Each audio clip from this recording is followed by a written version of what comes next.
Permisa, anak-anak di jalur Gaza menderita kelaparan di tengah intimidasi tentara Israel yang menghambat pengiriman bantuan. WHO mendesak pihak Israel membuka lebih banyak pintu-pintu perbatasan.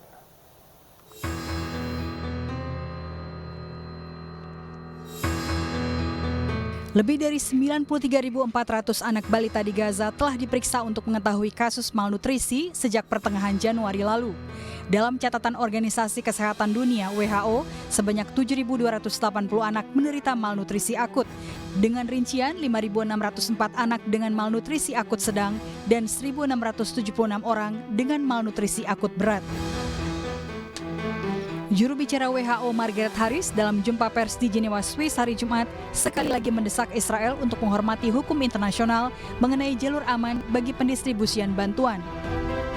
Kondisi ini untuk menyelamatkan nyawa rakyat Palestina di Gaza, khususnya anak-anak.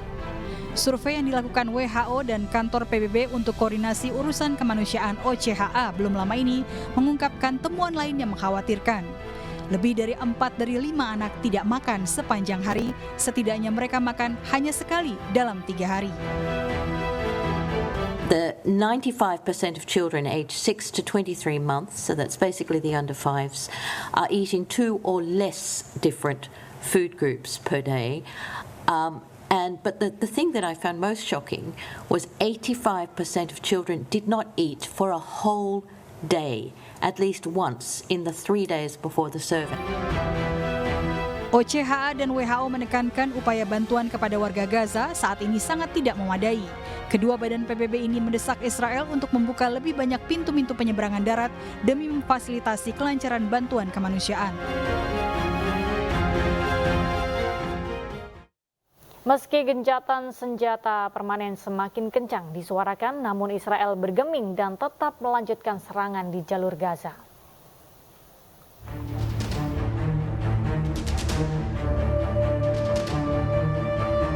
Dalam sebuah pernyataan, Angkatan Bersenjata Israel IDF mengatakan personel militer melanjutkan operasi sasaran yang tepat dan berbasis intelijen di wilayah kota Rafah di Gaza Selatan. IDF mengklaim sejumlah besar senjata telah ditemukan dan pasukan Israel telah menewaskan puluhan pejuang Palestina. Serangan darat Israel ke kota Rafah pada 6 Mei memicu eksodus sekitar 1 juta warga Palestina keluar kota. Kondisi ini menyebabkan operasi kemanusiaan PBB di Rafah menjadi kacau. Militer Israel mengaku menemukan puluhan terowongan di Rafah Timur, termasuk 20 terowongan di sepanjang koridor Philadelphia. Pada hari Sabtu, IDF menyampaikan mereka akan melanjutkan operasi militer di banyak tempat di Gaza. Pada hari yang sama, Brigade Al-Qassam, sayap militer Hamas, dan Brigade Al-Quds, sayap militer Gerakan Jihad Islam Palestina, mengaku telah menguburkan alat peledak serta menyerang pasukan dan kendaraan militer Israel di bagian barat daya Rafah. Mereka membombardir pasukan Israel dengan mortir dan menyerang tentara Israel. Selain itu, mereka juga menyerang pasukan Israel di pelabuhan Rafah sisi Gaza dan koridor Netzarim yang memisahkan jalur Gaza bagian utara dan selatan. Kementerian Kesehatan Palestina di Gaza melaporkan sebanyak 36.379 warga kehilangan nyawa akibat serangan darat dan udara pasukan Israel yang kini memasuki bulan ke-8. Sedangkan total korban luka menjadi 82.407 orang. Sementara itu, Presiden Amerika Serikat Joe Biden pada hari Jumat menyampaikan 3 fase gencatan senjata untuk mengakhiri perang Gaza yang telah berlangsung hampir 8 bulan.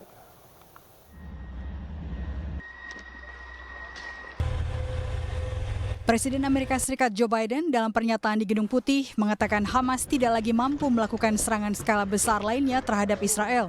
Untuk itu, Biden mendesak Israel dan Hamas untuk mencapai kesepakatan melepaskan sisa sandera dan melakukan gencatan senjata.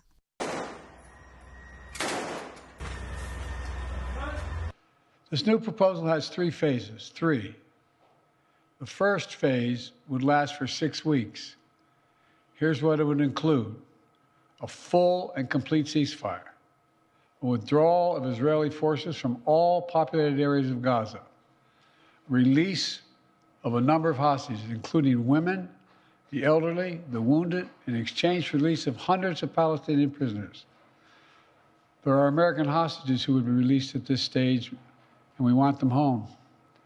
Additional, some remains of hostages who have been killed would be returned to their families, bringing some degree of closure to that terrible grief. Palestinians, civilians would return to their homes and neighborhoods in all areas of Gaza. Biden menyebutkan proposal tersebut sebagai peta jalan menuju gencatan senjata abadi dan pembebasan semua sandera dan tahanan dari kedua belah pihak. There'd be an exchange for the release of all remaining living hostages, including male soldiers. Israeli forces would withdraw from Gaza, and as long as Hamas lives up to its commitments, a temporary ceasefire would become, in the words of the Israeli proposal, the cessation of hostilities permanently, end of quote. Cessation of hostilities permanently. Finally, in phase 3, a major reconstruction plan for Gaza would commence, and any final remains of hostages who've been killed would be returned to their families. That's the offer that's now on the table. And what we've been asking for. It's what we need. The people of Israel should know they can make this offer without any further risk to their own security because they've devastated Hamas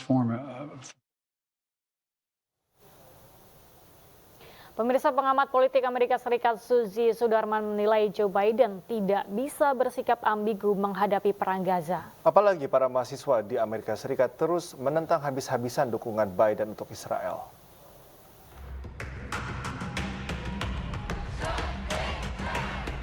Dalam wawancara khusus dengan iNews, pengamat politik Amerika Serikat Suzy Sudarman menilai Amerika Serikat saat ini menghadapi pergeseran generasi yang ditandai dengan sikap kaum muda yang terbelah melihat genosida Israel di Gaza. Fenomena ini bisa dilihat dari aksi unjuk rasa besar-besaran di sejumlah kampus terkemuka seperti Universitas Harvard, Yale, dan Massachusetts Institute of Technology atau MIT. Kondisi semacam ini mustahil terjadi di Amerika Serikat pada masa-masa silam.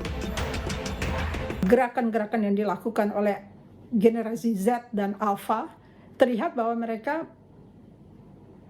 tidak terlalu terlihat berbeda, tapi menyuarakan hal yang bertentangan dengan apa yang lazim terjadi di Amerika Serikat. Sebenarnya hal ini sudah banyak dibahas oleh Profesor Mearsheimer mengenai kekuatan lobby Israel dalam menentukan sikap dari para politisi Amerika Serikat.